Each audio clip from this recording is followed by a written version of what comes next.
Hello everyone, it's Matt here and welcome to the vlog for June 2018. Obviously there's not been a lot on the channel as of the past 2 to 3 weeks, partly because of being on holiday in Cornwall, and partly other events and in-game events which I'll come back to later and catch up on a few other bits and pieces.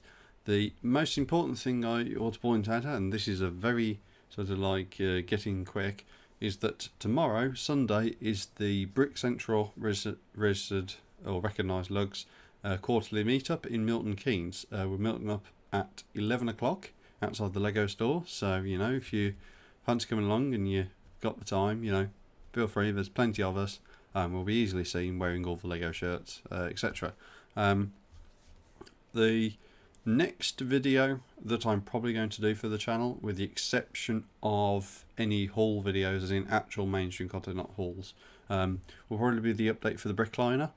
Now, the update for the Brickliner is not going to be much about actual physical progress, because there's, to be honest, there isn't going to be a great deal, but it is going to be going into more the technical aspects of it, and maybe sort of that and the theory and some of the other aspects like that, and research as well about how I'm going to do things. And speaking of next videos, Bricking It, the next episode of Bricking It for that series is actually going to be sort of like a Grand Central Terminal or Brick Central Terminal.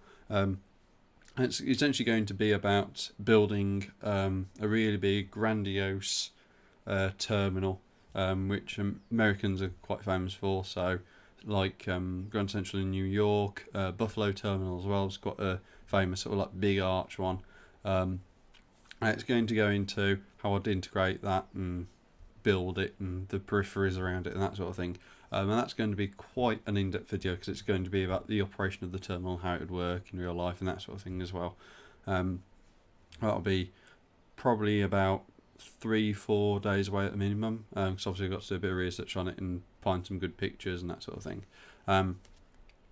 Moving on from contents to orders and the videos about that, there's currently 3 orders from America that are due or have arrived. The first one has already arrived. It's actually on my bed over there.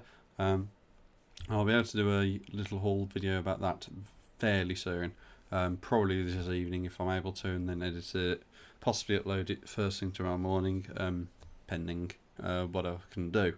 The other 2, one is actually in this country, and it's been in this country since the 26th of May. Parcel Force have yet to update it, and I have actually contacted Parcel Force to sort of say, you know, where is it? And that order is the big cojones one, the big cheese one if you like, and that's actually from Brick Model Railroader, containing all the instruction books and all the decals and that sort of stuff. And that order, I think if you tossed it up, was over $370, so it's a fairly reasonably chunky order. Which is kind of why I'm a bit sort of hesitant and gnawing my nails away, is because, you know, it is quite an important order for me, and I'd love to get it, not necessarily so I can build the vehicles, but so I can start wish listing all the parts and Bricklink, sorting what parts I've got from my sort of inventory, like I've got behind me here, and sort of going, well, I've got XYZ parts, I need that and that. So I can sort of get on and sort of, at least if I can sort of do some of the assemblies, I can then do Bricklink orders or pick up parts from this or the other and deal with it that way.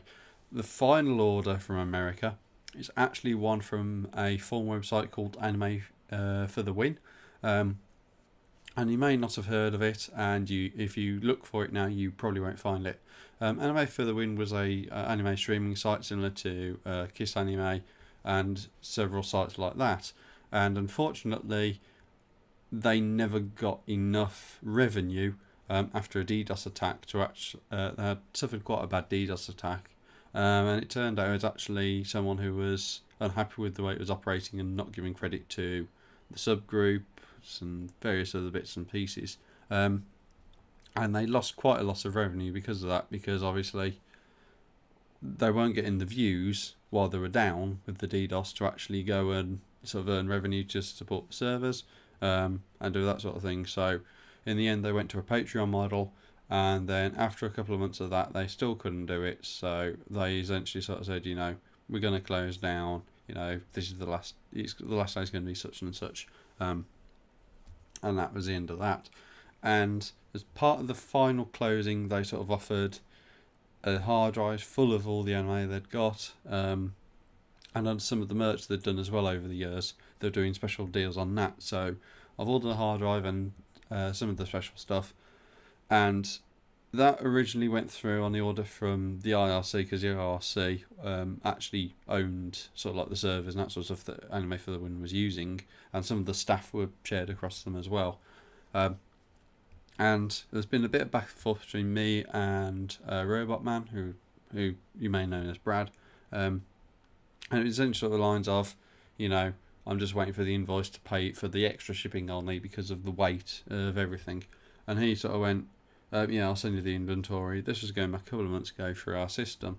Order never arrived. I went through the emails, my inbox, and sort of was having a bit of a tidy up 3 days ago, and sort of went, I still haven't received that. I'll message him and sort of said, I haven't received anything yet. Do you just want to give me a price of the postage you need, and an email address, and I'll get it sorted? And he sort of went, you've not received it. That's probably why we haven't done anything then.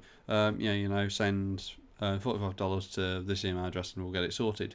Did that, and he sort of went, cheers for that, And I think the following day it actually shipped out. So just like that, it had actually come out. So that was really good for that aspect. So again, that should be coming along. That will be a fairly chunky order, that sort of thing. Moving away from sort of like Lego and game onto gaming, which is another part of the channel. I'm going to be resuming the Life is Strange series very soon. Obviously we're most of the way for episode 2, so it's just the final aspects to do with episode 2 as far as I'm aware. And once that's done, we can focus on other games, episode 3 of Before the Storm as well, and sort of go on that aspect. The other and final thing I want to finish on is Thunderbirds Are Go has ended. It ended last weekend actually, and it was a bit of an unusual one to actually end on episode 9, which I imagine is because there's a good chunk of those 4 episodes, because they normally end on episode 13, so you normally have a run of 1 to 13 and then 14 to 26. So the fact that they need those 4 episodes either means we're going to see something really significant in the sort of like the future of Thunderbirds Are Go, and some people suspect it's the return of Jeff and a few other bits and pieces, and from my personal view, it's unlikely that it's going to be Jeff. They said roughly when I think it was when episode 1, not series 1, not episode 1, series 1 was airing. They sort of said that, we may, bring Jeff into the series, but we've got to find a very definitive voice actor. And if you're aware of the original Thunderbirds, Peter Dineley, who actually voiced Jeff, was a very distinct voice, and trying to find somebody like that is going to be very hard, especially when they've actually used his voice for the intro as well for Countdown to the Thunderbirds. So they've got to find somebody who can sound like Peter Dineley and sort of give the voice that gravitas, if you like, because part of Jeff Tracy is not it's certainly the visuals and sort of like how he looks, but it's also that very sort of deep, authoritative voice that sort of gives a good sort of meat to the character. You sort of know you definitely know what he's feeling just from his voice, and it's a very pivotal aspect to Thunderbirds I Go, if they're going to try and introduce Jeff. From the teaser they sort of intimated at, that sounded more like Kirano rather than Jeff, which some people sort of thought.